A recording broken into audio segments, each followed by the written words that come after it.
첫 번째 이슈는요.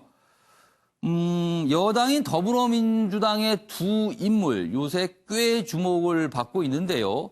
그 행보를 총선과 관련 지어서 해석하는 정치권의 시각도 있습니다. 그 내용 지금부터 다뤄보겠습니다. 경향신문 기사 먼저 준비되어 있습니다. 이해찬 더불어민주당 대표 어제입니다. 장관들과 릴레이 오찬을 시작했다. 여기 일단 사진을 봐주시면요. 국회 앞에 한 한식당입니다. 여기 보시면 장관들이 쭉 있습니다. 여기 보시면 윤해 부총리도 보이고요. 여기 보면 여성가족부 장관 등등 여러 장관들이 모습이 있고 그 맞은편에는 이해찬 대표가 앉아 있습니다. 여당 애로사항을 듣고 격려하기 위한 것이다. 그런데 한국당은요. 공무원 군기 잡는 거냐 이렇게 또 비판을 내놓고 있습니다. 어제는 이런 모습이 있고요. 내일 오늘도 또 만나고요. 그리고 앞으로도 몇 차례에 걸쳐서 장관들을 좀 여러 그룹으로 나눠서 4차례, 5차례 이 정도 예정이 돼 있습니다. 그러니까 릴레이 오찬을 시작을 했다. 이 얘기입니다. 관련 기사 하나 더 있습니다. 보시죠. 조선일보 기사입니다. 경향신문 기사하고 좀 결이 다르죠? 여기 있습니다. 여당 대표가 밥 먹자 부르자 장관들 조짜서 참석. 어제 이제 오찬을 밥 먹자라고 묘사를 했고요. 그리고 장관들이 몇 개 그룹으로 나눠서 이해찬 대표를 만나는 걸 조를 짰다라고 또 묘사를 했네요. 경향신문 기사는 확실히 결이 다릅니다. 내용 좀 자세히 보겠습니다. 역시 사진을 싣고 있고요. 여기 사진 보니까 좀 설명이 나와서 그 소개를 좀 해드릴게요. 일단 이쪽 보시면 어제 참석자들이 이렇습니다. 박양우 문화체육관광부 장관, 윤해 사회부총리 겸 교육부 장관, 그리고 진선미 여성가족부 장관 등등, 그리고 박능우 보건복지부 장관의 모습도 이쪽에 보이는군요. 이렇게 장관 넷, 그리고 이해찬 대표, 이 모습이 사진에 실렸습니다. 내용이 이렇습니다. 이런 또 지나간 소식을 또 곁들여서 보도하고 있어요. 한국당이 얼마 전 산불 대책회의 때 차관들을 오라고 했는데 그때는 한 명도 안 나온 것과는 대조적이다. 또 이렇게 볼 수도 있겠네요. 이해찬, 그다음에 장관 18명, 25일까지 릴레이 오찬이다. 여당, 선거 얘기는 하지도 않았다. 이렇게 강조하고 있습니다. 그러나 야당은요. 여당 대표가 총선을 앞두고 장관 군기 잡게 나서 관권 선거 시도 아니냐, 뭐 이렇게까지 또 비판을 하고 있다고 합니다. 자, 그럼 여기서요. 어제 오찬이 끝나고 오찬 사항에 대해서 설명하는 모습이 있고요. 그리고 야당에 또 반발하는 모습도 있습니다. 영상으로 묶었습니다. 보시죠. 거의 대부분이 국회 정상화 통해서 조속한 추경 통과 요청 내용이었습니다. 사실상 안건을 예정하고 만난 것이 아니었음에도 불구하고 추경의 구체적 내용들의 시급성을 각부 장관님별로 일일이 언급을 하셨고요. 격려인지 공무원 군기 잡기인지는 장관들이 더 잘 알고 있습니다. 가뜩이나 세간의 관권 선거, 본원 유착 의혹이 파다한 마당에 이해찬 당대표가 굳이 정부 부처 장관들을 줄줄이 소환한 이유가 뭡니까? 저희는 자유한국당은 수가 없었습니다.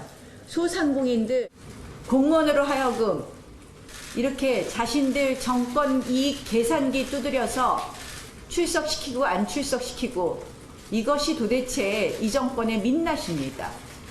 이렇게 하면서 국회를 정상화하자고요? 네, 뭐 3가지 영상 잇따라 봤습니다. 먼저 김병욱 의원님. 네. 총선이 다가오니까 확실히 여러 가지 해석을 하는 것 같아요. 이해찬 대표는 사실은 여당 대표이기도 하고요. 굉장히 좀 뭐라 그럴까요? 좀 강한 정치인의 모습을 좀 보여줬죠. 그래서 그런가요? 야당의 비판 거셉니다. 장관들을 그렇게 줄줄이 불러서 밥 먹는 거냐? 이렇게 비판하는데 그 비판은 좀 어떻게 보세요? 아주 자연스러운 거죠. 예. 저희가 대통령 중심제 국가에서 예. 청와대와 정부와 예. 여당이 함께 국정을 논의하고 현 시국에 있어서 우리의 문제점을 분석하고 대책을 수립하는 것은 예. 아주 자연스러운 거고요. 예. 어제 잠깐 여러분이 오셨는데 한번 보시면은 공통점이 있습니다. 예. 사회 관련 된 장관들이 그러네요. 다 오셨습니다. 어제는 사회 분야 장관들이었네요. 예. 그리고 유은혜 교육부 장관이 사회부총리를 겸하고 있고요. 그렇습니다. 예, 그런 차원에서 이렇게 한 거. 이게 원래 30일 날 하기로 했는데 예. 헝가리 다뉴브강에서의 불행한 일 때문에 연기가 된 거고요. 우리 야당에서 공무원 군기잡기라고 말씀을 하셨는데요. 예. 아마 이 방송을 보고 있는 대다수의 공무원들이 보고 있으면 이건 자연스러운 식사 자리고 서로가 국정을 논하는 자리지 예. 이것을 통해서 무슨 공무원들이 군기가 잡히고 안 잡히고는 아주 관계가 없는 거죠. 그래서 그거는 정말로 과한 비판이라고 생각을 하고 있고요. 예. 저희가 정말로 국가 경제를 예. 이루기 위해서는 다양한 채널의 대화가 수시로 이루어져야 예. 되고 그것이 자연스러워져야 되고 그것이 국민들에게 공개가 돼야 된다고 생각합니다. 예. 그래서 이게 원내대표든 당대표든 정책위 의장이든 그리고 각 상임위에 속해 있는 국회의원이든 예. 정부의 부처 장관들과 수시로 얘기를 하고 그분들의 얘기를 듣고 또 장관뿐만 아니라 민생의 목소리도 듣는 이런 모습들이 자주 연출이 돼야 되고 그것이 전달이 돼야 되고요.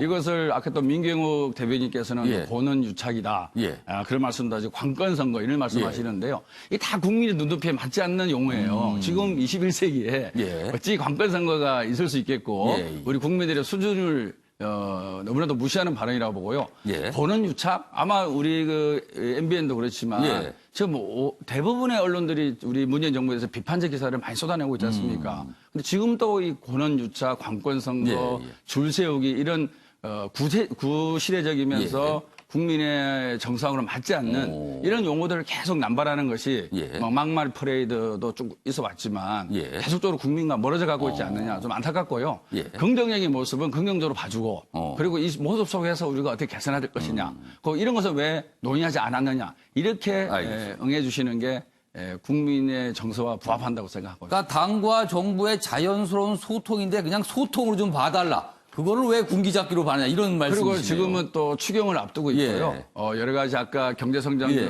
0.1% 저하 얘기도 나와 있지만 전 세계적으로 글로벌 경제가 성장률이 점점 예. 둔화되고 있습니다. 예. 한국도 마찬가지고요. 그리고 저희가 제4차 산업혁명 시대에 와 더불어 이런 산업의 큰 패러다임이 시프트되는 전환이 되는 예. 그런 시기에 와 있거든요. 이런 상황 속에서 당연히 여당의 대표와 정부 부처가 함께 머리를 맞대는 모습 알겠습니다. 아주 바람직한 모습이라고 생각합니다. 자, 김병호 의원님의 말씀을 옆에서 곰곰이 듣고 있는 김연아 의원님 뭔가 하실 말씀이 많은 표정으로 지금 듣고 계셨어요. 자, 어제 그 회동 어떻게 보셨습니까? 일단 그냥 밥 먹었다고 지금 예. 김병우 의원님 말씀하시는데 예. 그냥 밥 먹은 것 치고는 변명이 굉장히 많다라는 생각을 했습니다. 예. 밥 먹을 수 있죠. 그런데 예. 최근에 일련의 여러 가지 사태를 봤을 때 예. 그냥 먹은 밥이었을까라는 의심을 충분히 낳고 있다고 생각이 됩니다.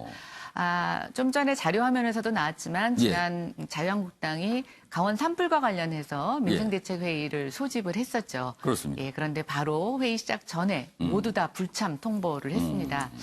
저는 어제 저 식사 장면의 기사를 보면서 예. 역시 장관들이 예. 민생보다는 내 밥이 더 중요하구나. 오. 자기들 밥 먹는 자리에는 저렇게 먼 여의도까지 오고 예. 또 야당 원내대표가 예. 소집한 회의에서는 모두 다 불참을 했죠. 그럼 그때 당시에 저 나경원 원내대표가 좀 오찬 자리를 좀 마련하실 수 글쎄요, 있겠어요. 제가 딱 저 기사를 보면서 저희가 예. 밥을 준비 못해서 예. 차관님들이 오시지 않았나 이런 생각이. 아무래도 시간 내기는 점심때가 좀 나을 수도 있으니까요. 그런데 참 저는 예. 아까 김병우 의원님 말씀하신 것처럼 국민을 무시하는 처사라고 생각을 아. 합니다. 국민들이 저 화면을 보시면서 어떻게 생각하셨을까? 예. 특히 이제 지금 강원 산불 주민들 같은 예. 경우에는 자유한국당은 3번 정도 걸쳐 가서 현장을 방문하고 주민들의 음성을 들었었는데요. 지금 추경이 문제가 아니라 예. 예비비 지급을 통해서 당장 국민들이 예. 피해 복구와 관련된 그 지원금을 받아야 되는데 예. 지금 예비비는 지급하지 않은 상태에서 저렇게 추경을 얘기하고 예. 또 그것도 야당이 소집한 회의에는 오지 않는 모습을 보이면 예. 정말 민생에 관심이 있는가라는 생각을 하고 있고요. 예. 또 하나 얼마 전에 그 양정철 의원과 서훈 국정원장의 좀 부적절한 만남에 대해서 예. 기사가 저도 이루어졌습니다. 참 여러 가지 얘기를 나왔습니다. 예, 지금 저는 민주당과 청와대가 이미 민생보다는 내년 총선에 올인하고 있다라는 생각이 듭니다. 결국 한쪽에서는 국정원장 또 요즘 지자체 연구원장, 지자체장들 만나고 계시고요. 또 여당 대표는 지금 각 장관들 만나면서 도대체 무슨 얘기를 했을까? 선거 얘기를 꼭 대놓고 해야지 선거 얘기인가라는 생각이 들면서 지금 전반적인 이런 여당과 청와대의 분위기는 이미 내년 총선을 향해서 가고 있다라는 사인을 충분히 주고 있다고 보고 있고 그걸 굳이 얘기하지 않는다고 국민들이 모르느냐? 저는 그렇지 않다고 보고 있습니다. 알겠습니다. 두 분께서 같은 장면인데 좀 아주 다르게 해석을 해주셨어요. 자, 정우가 해설위원께서 좀 전체적으로 정리 좀 해주시죠. 어떻게 보고 계시는지. 여러 정치적 개성은 있을 수 있겠죠. 근데 뭐 당정이 만나는 것 자체가 문제라는 지적은 뭐 동의하기 어렵고요. 그러니까 원래 당정 협의라는 게 있는 것이고 필요하면 수시로 만나는 그렇죠. 것이죠. 당정 협의는 수시로 열립니다. 그럼요. 지금 이제 이게 문제가 되고 정치적 해석을 좀 증폭시키는 것은 나경원 원내대표가 만나려고 했을 때는 왜 안 했느냐라는 그런 측면이거든요. 그러니까 거기에 대한 섭섭함이 지금 여러 가지 일부 언론과 또 문제 제기하는 것이 공무원들이 움직이지 않는다. 또 당정 간의 엇박자다. 여러 이제 지적을 합니다. 그러니까 그러면 선거를 앞두고선 또 전혀 일을 하지 말아야 되느냐 이런 반론이 있을 수 있는 겁니다. 그러니까 여러 정책 현안에 대해서 당과 정의 긴밀한 소통이 필요한 것이죠. 그러나 여기 정치적인 복선은 분명히 있겠죠. 그러니까 지금 역시 국회가 정상화가 안 되고 있기 때문에 국회 정상화에 대한 압박 이런 여러 가지 의미는 있을 수 있을 겁니다. 그렇다고 해서 지금 뭐 여당 대표와 장관이 만난 자체가 여러 가지 문제가 있다라는 식으로만 보는 것은 저는 뭐 동의하기 어렵고 부연한다면은 저는 공무원들, 그러니까 관료 입장에서는 여든 야든 적극적으로 만나서 설득할 필요가 있는 것이죠. 그러니까 모든 정책에 대해서. 그러면 나경원 원내대표 때도 좀 더 원활하게 만났으면 하는 그런 좀 아쉬움은 있죠. 그러나 당연히 지금 여권 전체적으로 보면은 국회가 열리지 않는 상황에서 먼저 또 뭐 야당 원내대표를 만나는 부담이 있을 수도 있는 이런 여러 가지 복잡한 구조 속에 나오는 것이지 그 자체의 만남에 대해서 지나치게 정치적 시각과 해석을 하는 것 자체가 저는 문제라고 봅니다. 그러니까 뭐 섭섭함과 뭐 이해되는 측면 여러 가지 모습들이 좀 섞여 있어서 역시 좀 복잡하니까 해석이 다를 수밖에 없습니다. 한 가지 그림으로 보이지 않기 때문에 각각의 보는 시각이 달라지는 것 같아요. 정치권 소식 계속 준비되어 있는데요. 이어가 보겠습니다. 다음 기사 봐주시죠. 역시 여당의 이 인물 역시 굉장히 주목을 받고 있어요. 사실은요. 더불어민주당의 민주연구원이라는 자리가 이렇게까지 주목을 받는 자리는 아니었어요. 그런데 이분은 주목을 받고 있습니다. 새로 최근에 취임한 원장 얘기입니다. 양정철 민주연구원장, 이재명 경기지사 어제 만났습니다. 사실 집권여당, 그제죠. 싱크탱크, 집권여당의 싱크탱크와 그다음에 경기도의 역시 싱크탱크의 무슨 제휴 문제 이런 걸 논의한다는 이유로 만났는데요. 여기 있습니다.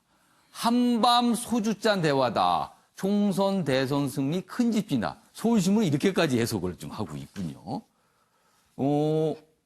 일단 양정철 원장은요. 문재인 대통령의 뭐 최측근, 뭐 복심, 뭐 이런 표현이 등장을 하는 인물이고요. 그리고 이재명 경기지사는 사실 문재인 대통령의 지지자들과는 그다지 좋지 않은 관계. 어떻게 보면 좀 불편한 관계였어요. 서울신문은 그 관계를 문팬의 적이라고 설명을 했네요. 이렇게까지 묘사가 될 수 있는 건가요? 그런데 살가운 만남이다 이렇게 됐습니다. 지난 3일 모습인데요. 내용 좀 보시죠. 싱크탱크 간 협약식에서 우리 지사님, 우리 원장님 이렇게 아주 살뜰하게 인사를 했다는 거예요. 그리고 여기 보면 머리가 거의 닿죠 지금 인사를 할 때. 이런 모습도 포착이 됐고요. 그리고 그날 저녁에 이렇게 잠깐 만나서 면담을 한 뒤에 이재명 지사가 저녁은 어찌 하시냐 그러니까 양정철 원장이 뭐 함께 하죠. 이렇게 얘기했답니다. 그래서 한밤 소주잔 대화가 있었다. 이렇게 돼 있습니다. 그리고 뭐 평소에 친문, 비문, 벽 허물어 뭉쳐야 한다. 그리고 뭐 분열은 자행이다. 이러면서 뭔가 좀 이렇게 뭉치는 모습이었어요. 그리고 양정철 원장은요. 다음 주에는 경남, 이른바 PK로 부산 경남으로 내려가서 PK로 내려가서 오거돈 부산시장 김경수 경남지사를 만난다. 역시 그런데 여기 김경수 지사도 또 대권 주자로 항상 거론된 인물에서 또 다른 주목을 받을 수 있지 않을까 싶습니다. 자, 그럼 여기서요. 두 사람의 만나는 모습 영상으로 준비했습니다. 보시죠. 박원순 시장님께 인사드리러 왔고 한 수 배우러 왔습니다. 저희 박 시장님은 저희 당의 소중한 자산이시고 정책의 보고이시고 아이디어 뱅크이시고 저희 지사님은 우리 지사님. 제가 경기 도민이고 수원 시민이고 우리가 뽑은 우리 지사님. 우리 원장님인데 우리 원장님이죠. 그 지사님이 갖고 계신 또 이 획기적인 발상, 담대한 추진력 뭐 이런 것들을 저희 그 민주연구원이 여러 가지 같이 힘을 합쳐서 우리 나라의 보탬이 되는 방향으로 함께 좀 힘을 모을 수 있는 일을 좀 같이 좀 도와주셨으면 하는 찾아뵙습니다. 감사합니다. 내년 뭐 선거도 그렇고 어쨌든 정책이라고 하는 게 정말로 중요한데 저희가 경기도에서 뭐 시범적으로 하거나 또는 앞으로 할 일들을 연구원에서 많이 받아주시면 저희도 영광이고. 당이나 뭐 이런 걸 떠나서 좋은 정책으로 정당의 싱크탱크나 민간의 싱크탱크들이 국민에게 도움이 되고 나라에 보탬이 되는 정책으로 함께하자는 초당적인 뜻이니까요. 전혀 그렇게 해석 안 하셨으면 좋겠고요. 네. 정치적으로 해석을 좀 안 했으면 좋겠다지만 신문들은 지금 정치적으로 해석을 하고 있습니다. 서울신문 총선 대선 승리 큰 집이다 이렇게까지 해석을 했거든요. 이승훈 변호사께서는 이재명 경기지사와 양정철 원장의 만남 그리고 뭐 소주잔 회동 뭐 이렇게까지 나왔는데 이 서울신문 해석에 어떻게 동의하세요? 아니면 좀 너무 같다고 보세요? 네, 저도 지금 양정철 원장이 각 도지사들을 만나고 다니면서 정책을 같이 조율하자라고 했을 때 굉장히 깜짝 놀랐습니다. 놀라셨다. 네, 그렇습니다. 왜냐하면은 지금 현재 민주당이 거의 도지사를 다 확보하고 있지 않습니까? 대부분의 도지사들을. 그런데 지금 이렇게 만나면서 정책 공약을 만든다던가 이런 것들은 상당히 공직선거법 위반의 여지가 있어요. 총선을 앞둔 상황에서. 그래서 마치 지자체들이 총선 공약을 만들어줄 수 있는 또 그리고 거기에 대해서 지원을 해줄 수 있는 이런 위험성이 좀 있어서. 그러고 보니 총선 때마다 사실 시도 공약이 발표가 되긴 하거든요. 그렇습니다. 그래서 이게 상당히 총선이나 대선에 있어서 뭐 큰 그림을 그리고 있다. 이런 주장이 맞다고 좀 보여지고요. 다만 이제 이해찬 대표가 각계 부처 장관들과 이렇게 만나서 당정 협의를 하는 것은 당연히 필요하다고 봅니다. 당연히 필요하고 지금 굉장히 국회가 파행이 되고 있고 지금 뭐 민생경제라든가 이런 법안들이 전혀 통과되지 못하고 있지 않습니까? 산불 대책도 마찬가지고요. 그랬을 때 오히려 지금 국회 파행의 상대방인 한국당을 가서 오히려 더 먼저 찾아가고 장관들이 한국당에 더 협조를 구해야지 당대표와 오찬하면서 밥 먹고 얘기하는 게 국가를 위해서 얼마나 큰 도움이 될까. 오히려 빨리 한국당의 당대표나 산불 대책에서도 차관들이 참여를 해야지 참여 시간 몇 분 남겨놓고 취소를 해서 오히려 정권 눈치나 청와대 눈치만 보인다고 한다면 앞으로도 이런 파행이 계속 지속될 수밖에 없다. 이런 생각입니다. 그 부분이 좀 아쉽다고 좀 지적을 해 주신 거네. 이재명 지사 관련해서는 사실 서울신문이 여기 보면 뭐 문팬의 적이라고까지 이렇게 설명을 했는데요. 김병욱 의원님. 이재명 지사와 이른바 이제 친문 간에 약간 불필요했던 관계가 있었다라고 통상 알려지고 있어요. 그 관계는 어느 정도 해소가 된 겁니까, 그럼? 저는 이 기사를 보면서요. 언론이 우리 양정철 원장을 너무 띄워준다. 너무 띄워준다. 너무 띄워준다. 기사가 연일 나오고 있거든요. 그렇게 보고 있고요. 이 기사를 보면 이제 그 문팬 또는 이제 이재명 지사의 지지자 이렇게 하면서 양측의 과거에 불편했던 관계를 부각을 시키고 있는데요. 그렇습니다. 이 정치인의 팬클럽 중에서 극렬 팬클럽도 있고 또 그렇지 않은 팬클럽도 있고요. 또 사람을 중심으로 해서 지지를 하는 사람이 있고 당을 중심으로 해서 또 지지하는 사람이 있고 그다음에 그 후보와의 특별한 인연으로 인해서 지지하는 사람이 있고 다양한 계층의 지지층들이 있습니다. 근데 이제 이쪽에서 언론에서 이제 부각하고자 하는 것은 저희는 같은 민주당이잖아요. 민주당이란 큰 집에서 다양한 이제 지도자가 있는데 대부분의 지지자들은 민주당이라는 큰 틀에서 지지를 하고 후원을 하고 아까 양정철 원장님이 얘기한 대로 우리가 뽑아놓은 도지사다. 그게 핵심이거든요. 그래서 뭐 큰 건 없다고 보고요. 다만 아까 말씀드린 대로 일부 극렬 지지자 사이에서의 서로 오가는 얘기들은 분명히 있죠. 근데 그것들이 이렇게 언론에 과대해서 포장해서 보도되는 것 자체가 결국에는 저희한테는 별로 바람직스럽지는 않은데 이 뜻을 우리가 겸허히 반성하고 앞으로는 전혀 이런 것들이 나타나지 않게끔 노력을 하겠다 생각하고요. 우리 양정철 원장님께서 그다음에 서울시장, 그다음에 경기지사, 그리고 다른 한국당이 지방자치단체장인 곳도 방문해서 그쪽의 지역 현안을 듣고 함께 논의를 하겠다 이런 자세를 보이고 있거든요. 그래서 그분은 민주연구 원장으로서 연구라는 게 결국에 현실을 파악하고 리서치해서 대안을 만들어내는 거잖아요. 그래서 우리 당의 단체장뿐만 아니라 타 지역도 다 방문해서 MOU를 체결하면서 충분히 반영해서 좋은 정책을 만들어내는 게 민주연구원의 과제이기 때문에 그 본업에 충실한 행보를 하고 있다. 알겠습니다. 이렇게 생각합니다. 김병욱 의원은 지금 이제 당내 상황에 대한 지금 두 개의 기사, 두 가지 주제로 기사를 봤는데 이제 소통과 화합으로 좀 봐달라 이런 부분을 계속 강조하시는 것 같아요.